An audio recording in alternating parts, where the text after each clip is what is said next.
Good morning, and welcome to the introduction to Adobe Brown Bag, hosted by USAR Knowledge Management. Our agenda today shows we will discuss what Adobe is, provide an overview of PDF features and capabilities, and provide tips on how to perform several actions. As a reminder, we will delve into additional topics such as custom toolsets in the next Advanced Adobe Brown Bag session at the beginning of March. To start with some definitions of common terms, you may be wondering, what exactly is a PDF? PDF stands for Portable Document Format. A portable document format can be read on any computer and any platform, Windows, Mac. There are a variety of programs which read PDFs, the most common being Adobe systems, such as Adobe Acrobat Professional, Adobe Reader, Adobe InDesign, etc. PDFs are particularly useful if you need a static document. Once a file or document is converted to a PDF, the look is preserved exactly as it was intended. This includes fonts, spaces, margins, notes, that sort of thing. So what is an Adobe PDF? Adobe developed the PDF in 1991 so documents could be created and shared in a universal and read format on any machine.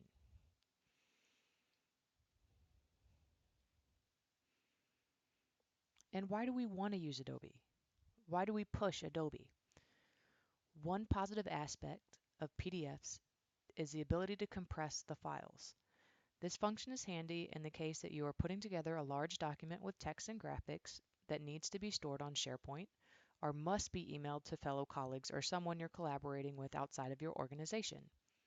You don't necessarily want to send that PowerPoint with 150 slides, and who knows how big that is.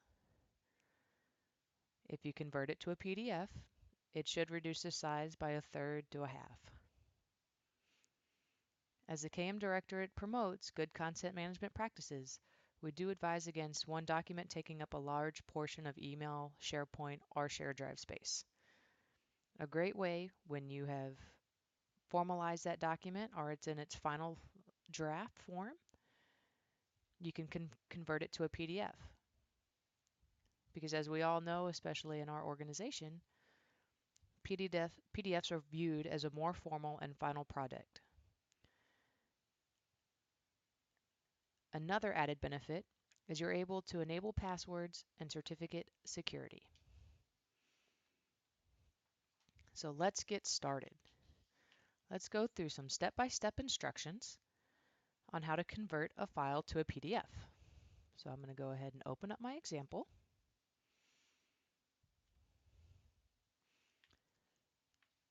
Let's go ahead and click on File.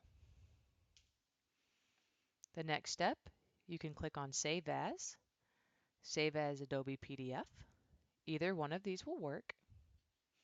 I'm going to go ahead and do Save As. I'm going to discover which place I want to put it. I'm going to say my desktop. I'm going to come down here to the Save As type and change it to PDF. It's that simple. And I'm going to go ahead and click Save. It's going to go ahead and convert that to a PDF for me. Close my Word document. Go find my PDF example.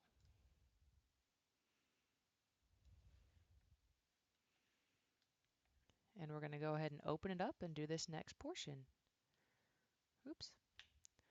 Okay, a new change for us since February 1st is we had a push of Adobe Acrobat Reader. So when you double click, it's going to automatically open it in the Reader instead of Professional.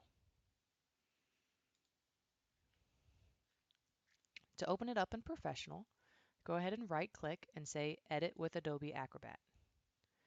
And that will go ahead and open our file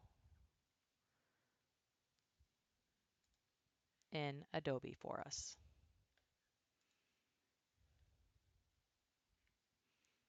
Now, how do we search? Let's say instead of one page, I had 30 or 40 pages of information, and there's one thing that I'm looking for. All you have to do to get that default search is Control F at the same time.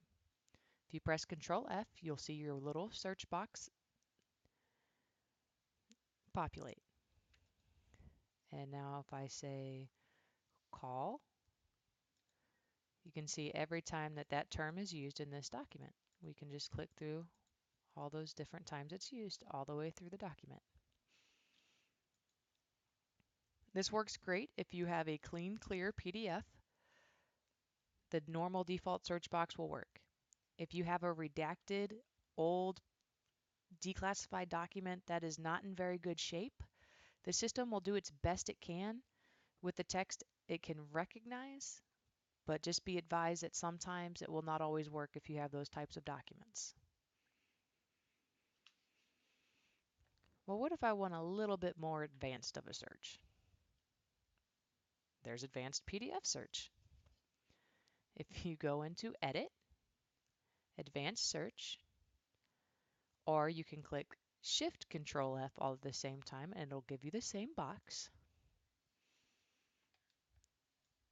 As you can see, I have my Advanced Search is just populated.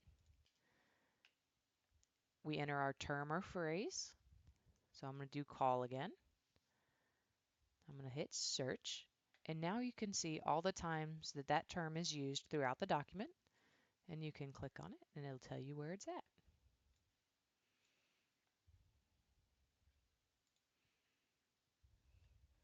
It's that easy.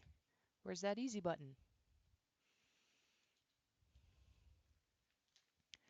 Well, now that I'm in PDF, how do I convert it back?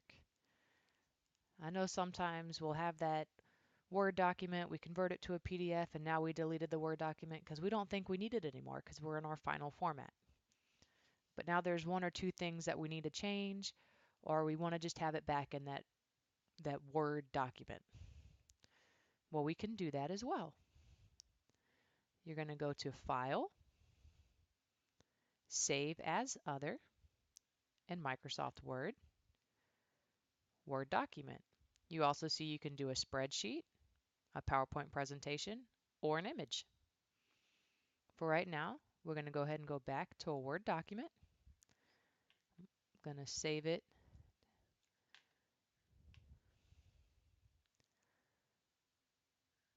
to my desktop. Replace the existing file. See that it was exporting. I'm going to minimize for just a second and open up my new saved Word document. And it has opened it again.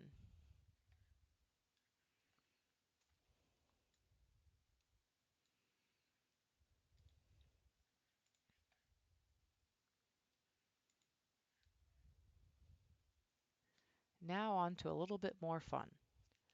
Let's start covering some basic editing. We'll talk about editing and adding text. There are several ways to edit, as you'll soon see. There are 4 ways to edit an existing PDF. The first is shown here. You'll select Tools, right here on your screen, and Edit Text and Images. This will make it so you can come in here and make changes as needed.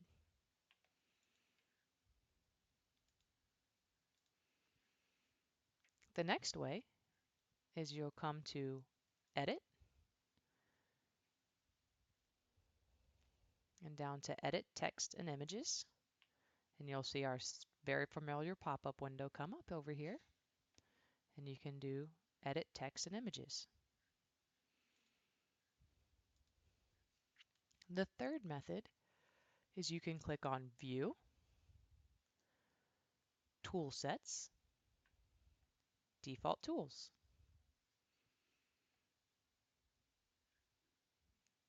And that's when this will populate if you don't already have it on your screen. And then again, you click Tools, Edit Text and Images.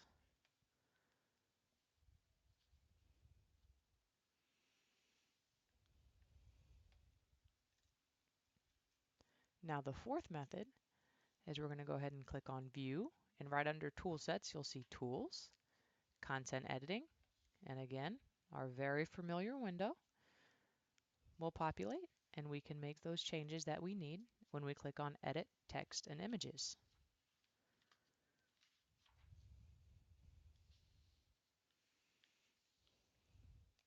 Well, let's say we don't want to edit. We need to add.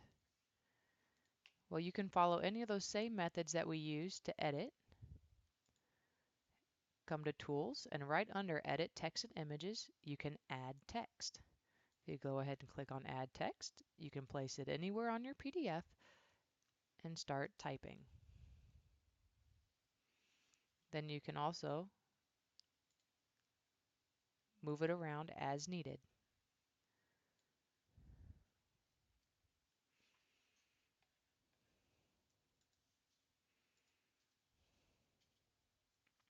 Now, let's go ahead and get into editing part 2.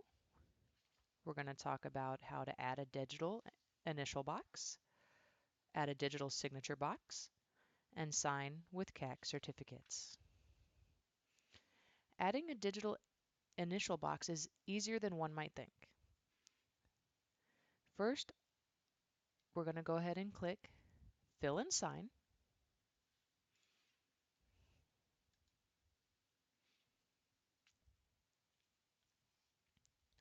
And over on the right-hand side, from the drop-down, you're going to select Place Initials. The nice thing about doing initials instead of adding text is anytime that you click on Place Initials, you're going to be able to, let me go ahead and clear my old one. Place Initials, you're going to go ahead and put in your initials and place them. And let's say this is a document where you're going to need an initial about 4, 5, 6 times. You don't want to have to come and add text each one. You can just simply come in and place initials and place it as many times as you want. You can resize as needed, depending on where you're going to put it. And another nifty feature is you can change your styles to whatever you personally like on your screen.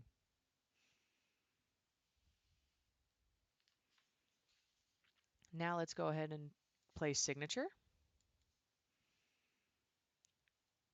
It's a very familiar process to add a digital signature box.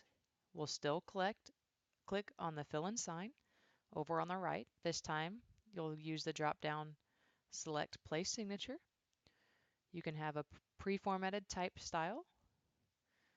You can do a free drawing or insert text of your real signature.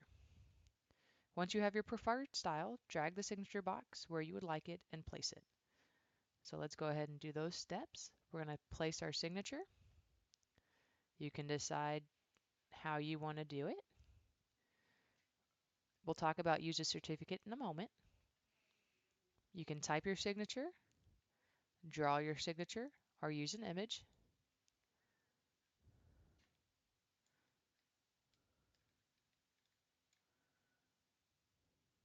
Click on Accept.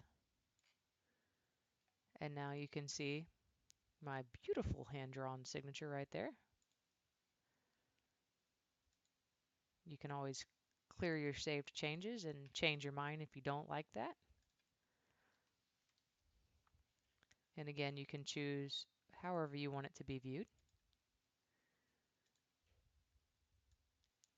It's important to remember that these signatures aren't tied to anybody. They're not, you can't verify who signed it. So what do we want to do if that is what we need? I need to make sure that that signature is really the person who signed it, instead of just typing in the text. Well, to do that, you go to Fill and Sign, Work with Certificates. We're going to sign with certificate. We're going to drag a new rectangle box.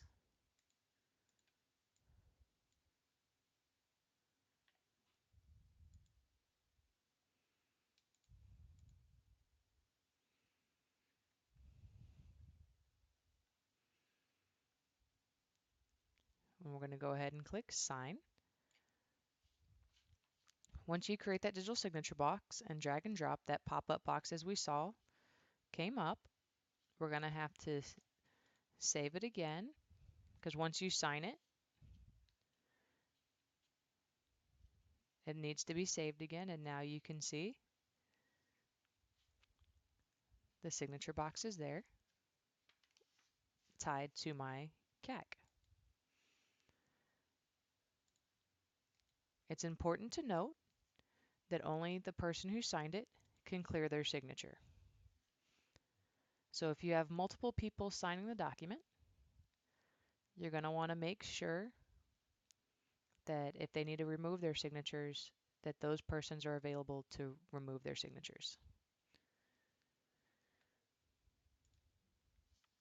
Okay, let's get on to a little bit about Adobe PDF Security. First, we're going to go ahead and select the Files tab. We're going to go to Properties, or you can do Control D together. We're going to click on Security.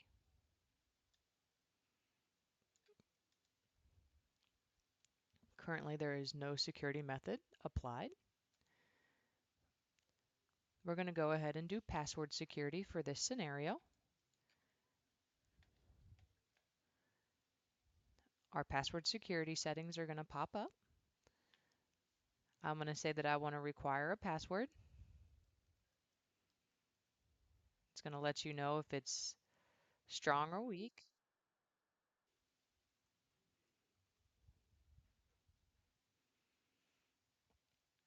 You can decide what permissions that you want to use.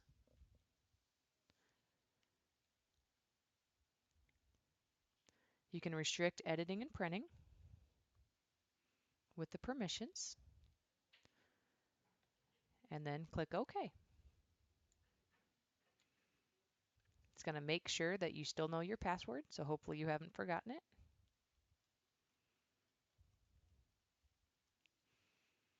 I'm going to click OK. And it's going to tell me that the security settings will not be applied until I save the document. I'm going to say OK. And now those permissions have been applied.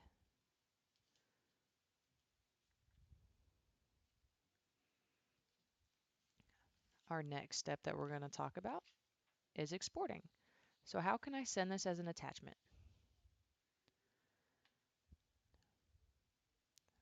We're going to go to File, Send File.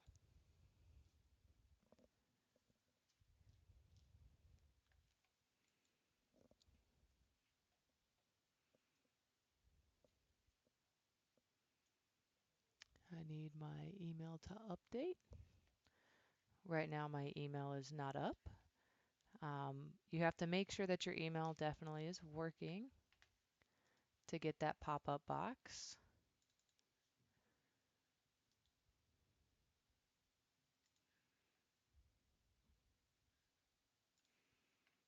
I'm going to try one more time. Send as file. There we go. Now that my email has come back up. How do we want to send the file? As Microsoft Outlook. Again, as I said, you need to make sure that your Outlook is functioning. Click Continue. And let me move this box over to where you can see it. It pops up with your email. And you can choose who you want to send it to, CC, blind CC, and add your message. And as the attachment, you can see it is right there.